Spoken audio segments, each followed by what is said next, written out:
So ayan, ito ang mga kanegra ang ating itatanim ng mga malunggay na kinuha natin doon. So itutusok natin siya dito. So para at least meron ding harang dito. At syempre malapit sa kusina gagawin natin dyan. So at least pag magugulay tayo at meron tayong aanin sa labas. So this is it. Tayo magtanim-tanim.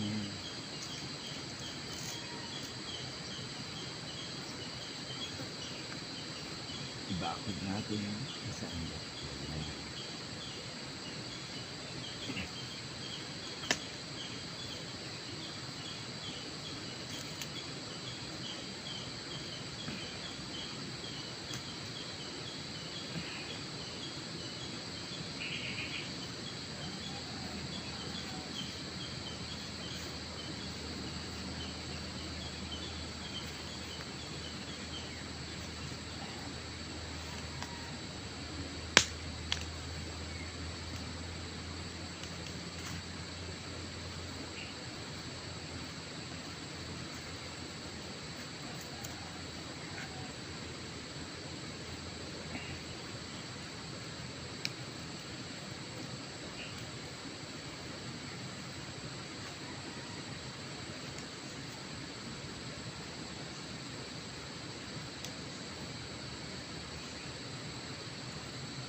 So hindi siya mahirap taniman kasi malambot lang ang lupa niya.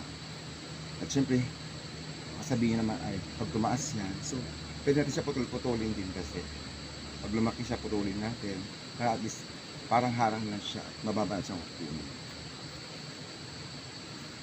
At may mga tubo-tubo na rin naman siya kasi at madali na siya mapapatubo ulit.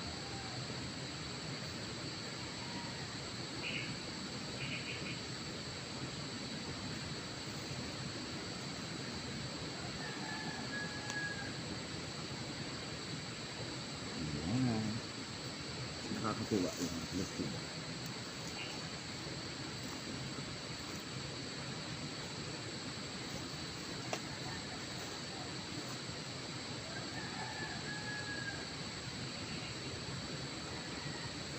So itutusok natin siya na maayos, malalim at maganda ang lupa dito. So ibig sabihin magiging maganda ang tubo at magiging mataba ang kanyang mga dahon.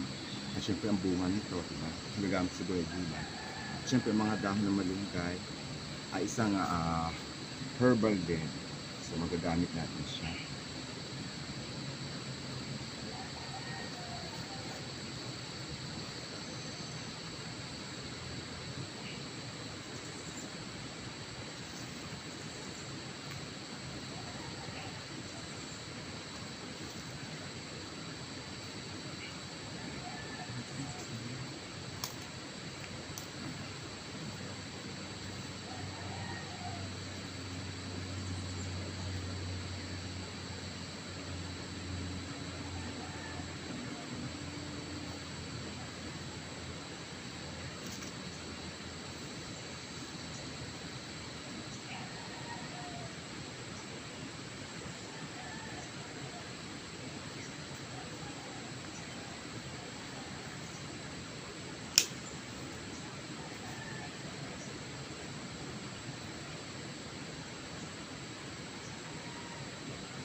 So last one.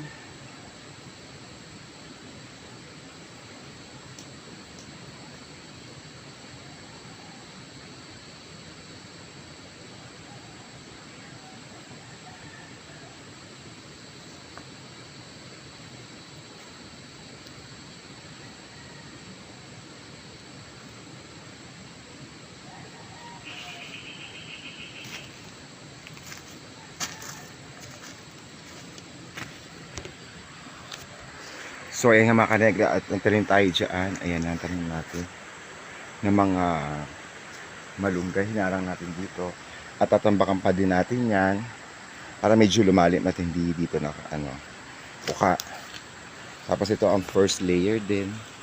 Actually magiging second layer siya kasi hanggang doon ay tatambakan natin at babakuran natin. Second layer na yan. So ayan. At dito ang ating kusina.